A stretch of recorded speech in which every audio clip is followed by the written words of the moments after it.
North Korea has been considered the most terrifying and closed country for the past 60 years, completely isolated from the outside world. The rules and regulations established in this country are deemed unacceptable in civilized society. Kim's dictatorship has turned North Korea into his own toy, where Kim is equated with a god and all people are heroes who obey his every command. You have probably heard about the orders and events that take place there. However, today I invite you to see and learn about the new, terrifying situation and events that are currently unfolding there.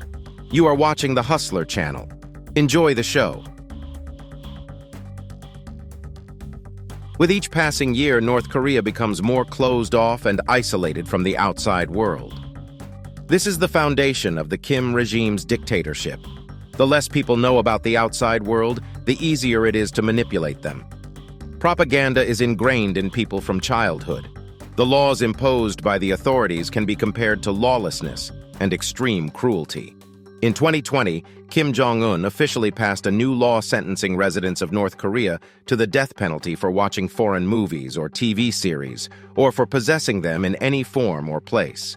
In 2021, this law was successfully enforced. The news portal Radio Free Asia told the story of how North Korea sentenced a person to death for smuggling and selling copies of the series Squid Game. The person who purchased the series was sentenced to life imprisonment, while the other 6 friends who simply watched the show with him were sentenced to 5 years of hard labor in labor camps. Teachers and school administrators were fired from their jobs and subsequently sentenced to work in separate mines.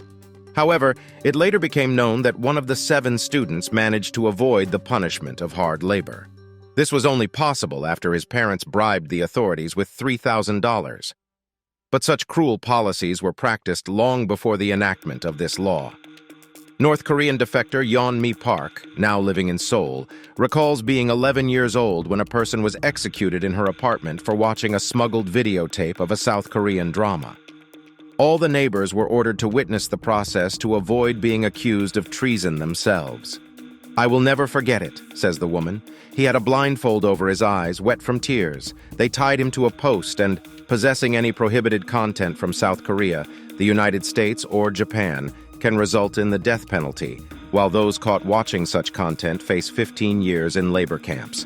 However, people still refused to accept the system and devised new loopholes in the digital revolution. Foreign films were smuggled in from China on flash drives, which, according to Chu Jin-hun, were abundant everywhere. Stones helped easily conceal them, and the content could be protected with a password. If you enter the wrong password 3 times, the content is automatically deleted. It is possible to set the flash drive to delete after a single incorrect attempt. If the content is particularly dangerous, he explained, sometimes the flash drive is configured in such a way that the content can only be viewed once and only on a specific computer, so you cannot use it with another device or share it. The harshest punishments are reserved for distribution. Yoon-mi Sun recalls that her neighbors resorted to incredible tricks to watch foreign movies. Considering that North Korea has only a few hours of electricity per day, the neighbors borrowed a car battery and connected it to a generator to power their television. They would then watch a South Korean drama called Stairway to Heaven together. And it's not just about people watching and listening. Recently, state media published a letter from Kim, in which he demanded that the Socialist Youth League vigorously fight against the unsightly individualistic and antisocial behavior of young boys and girls. Foreign words, hairstyles, and fashion, according to him. Later, the DNA publication, which has sources in the North, reported that 3 teenagers were sent to a re-education camp for getting haircuts like South Korean singers and wearing short pants that exposed their ankles. This information has not been officially confirmed, but some sources agree with it. According to analysts, Kim wants to further isolate himself from outside information, and because life in North Korea is becoming increasingly difficult. According to available data, millions of people suffer from hunger. But Kim wants them to rely solely on state propaganda and not see how people live in Seoul, one of the wealthiest cities in Asia. North Korea is currently more cut off from the world than ever before in its history. Last year, its borders were closed due to the pandemic. Vital trade with China practically came to a halt, although some supplies are now being resumed, but imports are still heavily restricted. Self-isolation has undermined the already weak economy, which is draining resources to fulfill Kim's nuclear ambitions. Earlier this year, he himself acknowledged that his people were facing the worst situation ever. The story presented by the Korean Central News Agency speaks of children in the prime of their youth, with wisdom and courage, deciding to work for the benefit of the state.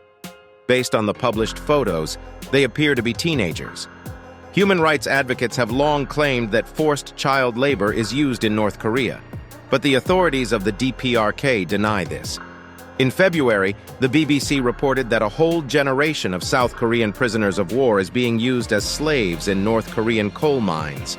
Over the past week, North Korean state media has reported several times that citizens are being called upon to engage in free physical labor on Saturdays throughout the country. The KCNA agency reported that around 700 orphaned children volunteered to work in factories, farms, and forests. Prior to that Thursday, the report also mentioned that dozens of orphaned children rushed to the coal mining complex in the Kemna region to fulfill their pledge and repay the party for the love it showed them. In the U.S. State Department's 2020 Human Rights Report, it is stated that North Korea practices this worst form of child labor. It claims that students in North Korea are involved in physical labor in factories and fields, as well as in snow clearing work on roads.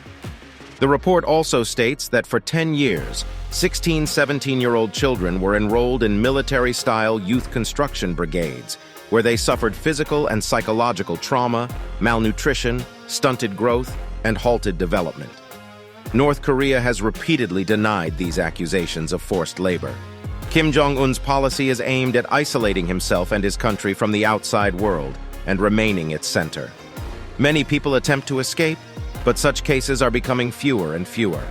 The closure of borders and the order to shoot defectors without warning have made escape nearly impossible. Kim Jong-un's new law will further freeze the country. If you are interested in learning more about Kim Jong-un's dictatorship and his policies, I suggest following the link above. That's all from me. Share your thoughts on North Korea, your position on the matter, and feel free to make suggestions for future videos. This was Hustler. Until next time.